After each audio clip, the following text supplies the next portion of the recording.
ses attributs des fêtes foraines, des foires, des cirques, des tabarinades.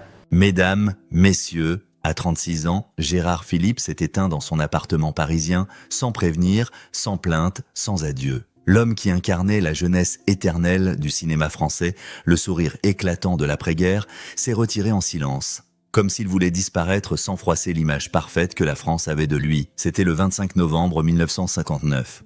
La nouvelle est tombée comme une gifle. Aucun journaliste ne l'avait vu venir, aucune rumeur de maladie, juste ce vide brutal, incompréhensible. Comment un homme si lumineux, si engagé, si vivant, pouvait-il s'éteindre ainsi, presque en cachette? À l'écran, il était le prince. Sur scène, il irradiait. Pour des millions de Français, Gérard Philipe était bien plus qu'un acteur. Il était une promesse. La promesse que le monde pouvait être beau, élégant, intelligent. La promesse d'un avenir sans guerre, sans compromission. Et pourtant, derrière cette image lisse, quelque chose se fissurait. Une fatigue profonde, un héritage pesant, un silence trop long. Pourquoi a-t-il choisi de partir ainsi? Que cache ce départ si digne et si soudain? Gérard Philipe naît le 4 décembre 1922 à Cannes, dans une famille bourgeoise. Son père, Félix Philipe, avocat et industriel, joue un rôle central dans la vie de l'enfant, un rôle dont le poids sera lourd à porter. D'abord promis à une carrière juridique, le jeune Gérard se détourne du droit pour se consacrer à l'art dramatique. C'est à Nice, puis à Paris, qu'il suit des cours de théâtre tout en se heurtant à l'incompréhension de son père, dont les sympathies pour le régime de Vichy marqueront durablement l'image familiale. Dans la France en reconstruction, le jeune acteur, au visage d'ange et à la voix grave, devient rapidement un symbole d'espoir. Dès ses premières apparitions sur les planches, notamment dans Caligula d'Albert Camus ou Le Prince de Hambourg, le public est conquis. Sa présence magnétique, son élégance naturelle, cette façon unique de parler à la fois au cœur et à l'esprit, tout cela contribue à son ascension fulgurante. Mais c'est au cinéma que Gérard Philipe connaît une reconnaissance nationale. Dans Le Diable, au corps de Claude Autant-Lara en 1947, il incarne un amour adolescent, passionnel et transgressif, rôle qui le propulse au rang de star. L'année suivante, La Chartreuse de Parme de Christian Jacques le consacre définitivement. À seulement 26 ans, il devient la figure incontournable d'un cinéma poétique, intellectuel, résolument français. Son aura dépasse alors les simples frontières de l'écran. Gérard Philipe incarne une France nouvelle, sensible et cultivée. Il n'est pas seulement beau, il est intelligent, engagé, poétique. Il ne se contente pas de séduire, il élève. Et cela dans un pays encore meurtri par l'occupation, à la force d'un baume collectif. En 1951, il fait une rencontre décisive. Jean Vilar, créateur du Festival d'Avignon. Gérard accepte de rejoindre le TNP, Théâtre National Populaire, délaissant un moment le confort du cinéma pour la rigueur et l'exigence de la scène. Ce choix, que beaucoup jugent risqué, révèle la profondeur de son engagement artistique. Il joue le Cid, Lorenzaccio, Ruy Blas. Ses interprétations deviennent légendaires. À Avignon, dans la cour du Palais des Papes, sa voix résonne comme une déclaration d'amour à la culture, au peuple, au théâtre. Dans le même temps, il partage sa vie avec Anne Philippe, écrivaine et femme discrète, avec qui il aura 2 enfants. Leur relation, empreinte de respect et de tendresse, tranche avec les frasques habituelles du monde du spectacle. Ensemble, ils forment un couple rare, protégé, presque idéalisé. Pour le public, Gérard Philipe est l'incarnation du raffinement, de la grâce et de l'intégrité. Aucune tâche, aucun scandale ne vient ternir son image.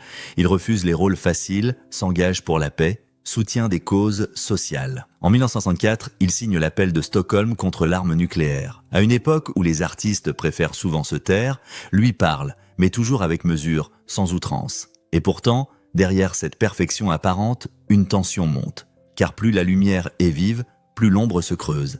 Gérard travaille sans relâche, sans relâche, enchaîne tournage, répétition, représentation. Son emploi du temps est démentiel. On le voit partout, tout le temps. Jamais il ne dit non. Toujours souriant, toujours disponible. Personne ne soupçonne alors que cette générosité de tous les instants, ce don de soi absolu, est aussi une fuite. Une fuite loin de son passé familial. Une fuite loin de ses angoisses silencieuses. Une fuite peut-être vers une forme de perfection inatteignable. Il ne voulait pas décevoir. Ni ses parents, ni son public, ni ses collègues. Il portait la France sur ses épaules comme un rôle de plus, et dans cette posture de prince sans tache, il s'interdisait toute faiblesse. Mais combien de temps un homme peut-il tenir ainsi? À mesure que les années passent, la silhouette de Gérard Philipe devient une icône. Mais à l'intérieur, quelque chose vacille.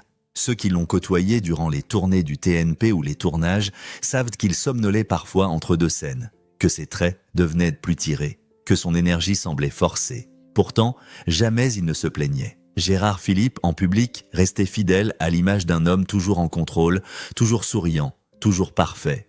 Mais cette perfection était une prison. Derrière les rideaux du théâtre ou les coulisses des plateaux, Gérard portait une double peine. Celle d'un héritage familial trop lourd et celle d'une société qui exigeait de lui qu'il soit une étoile permanente. Son père, Félix, avait été jugé après la guerre pour sa collaboration avec le régime de Vichy. Ce lien gênant, Gérard ne l'a jamais nié, mais ne l'a jamais expliqué non plus. Il l'a simplement porté comme un fardeau muet. Il en a tiré un besoin impérieux d'épure, de noblesse morale, d'exemplarité. Comme si, à travers chaque rôle, il voulait effacer les fautes du sang. Il a fui le droit, voie toute tracée par son père, pour choisir la scène, un terrain où il pouvait tout réinventer.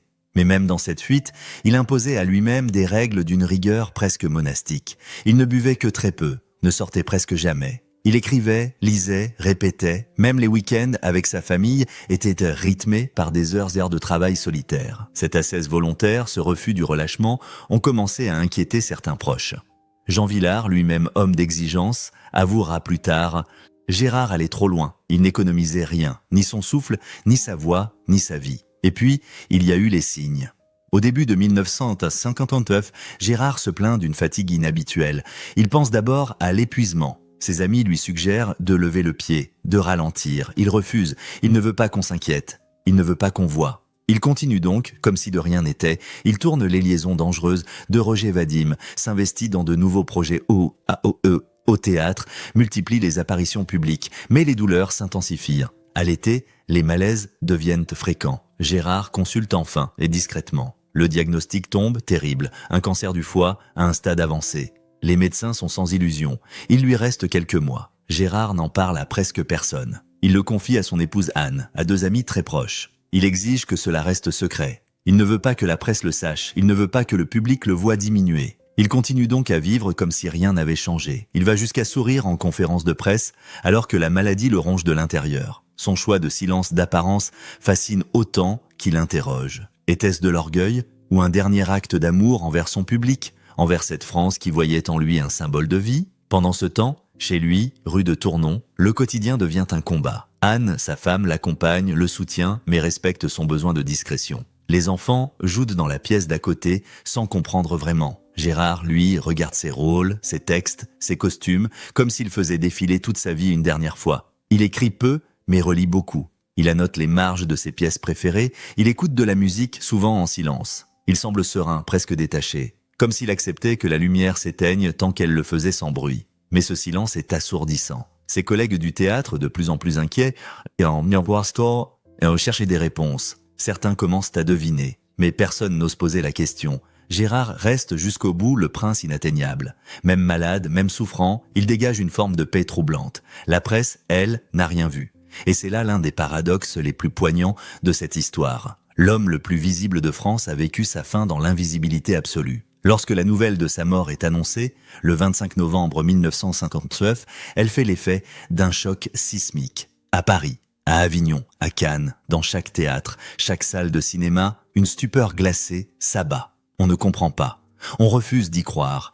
On parle d'un malaise soudain, d'un accident. Il faudra des jours avant que la vérité commence à filtrer. Gérard Philippe n'est plus. Mais son silence, lui, continue de résonner. À l'automne 1959, Paris s'apprête à entrer dans l'hiver. Dans l'appartement discret du 9 rue de Tournon, au cœur du 6e arrondissement, une lumière baisse lentement, presque imperceptiblement. Gérard Philippe, affaibli, ne sort presque plus. Il n'y a pas d'hôpital, pas de traitement public, pas de communiqué. L'homme que toute la France admire choisit de mourir chez lui, dans la plus stricte intimité. Seuls quelques intimes savent de ce qui se joue derrière ces murs haussmanniens. Sa femme Anne est là chaque jour, chaque nuit. Elle veille, prépare ses repas, apaise ses douleurs. Leurs 2 enfants, Claude et Olivier, ne comprennent pas encore pourquoi leur père reste si souvent allongé, pourquoi sa voix devient plus douce, plus lointaine. Gérard ne se plaint jamais. Même au plus fort de la douleur, il garde ce calme troublant qui le caractérise. Il refuse l'acharnement thérapeutique, décline les hospitalisations. Il demande simplement à rester chez lui,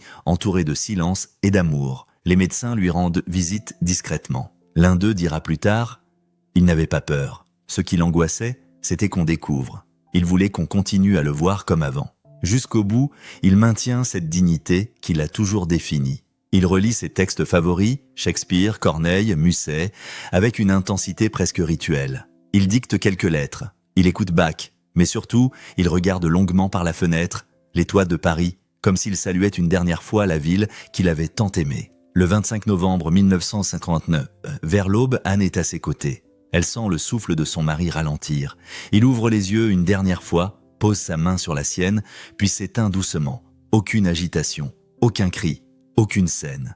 Juste un souffle qui s'arrête, il est 6 heures du matin. La nouvelle ne sera rendue publique qu'en fin de matinée. À la demande d'Anne, les premières heures sont consacrées au silence, à la famille. Lorsqu'enfin l'information est confirmée, les rédactions sont prises de court. Personne n'était préparé. Aucun article n'est prêt. Aucune photographie d'archives n'est sélectionnée. On pensait Gérard Philipe éternel. À midi, France Inter interrompt sa programmation. Le ton est grave dit « Nous venons d'apprendre la disparition de Gérard Philipe, comédien d'exception. Le choc est total. » Des milliers d'appels affluent, des spectateurs, en larmes, se rendent spontanément au Théâtre National Populaire. À Avignon, les membres de la troupe se réunissent en silence. Jean Vilar s'effondre en larmes. La cérémonie d'adieu a lieu 2 jours plus tard à Ramatuelle, dans le Var, où Gérard possédait une maison. Il est enterré en costume de Lorenzaccio, son rôle fétiche, celui qu'il avait porté avec tant de passion. Le cercueil est simple, entouré de roses blanches. Il n'y a pas de cortège officiel, pas de caméra, pas de ministre. Juste des amis, des proches, des admirateurs discrets. Et Anne, digne, bouleversante, de retenue. Aucune image de lui malade n'existe. Aucun enregistrement de ses derniers jours. Ce choix de disparaître sans trace est devenu une légende. Pour beaucoup, Gérard Philipe n'a pas vieilli. Il est resté figé dans la splendeur de ses 30 ans, éternellement jeune, éternellement lumineux. Sa mort, si discrète, a renforcé son mythe. Il n'a pas décliné, il n'a pas faibli sous les projecteurs.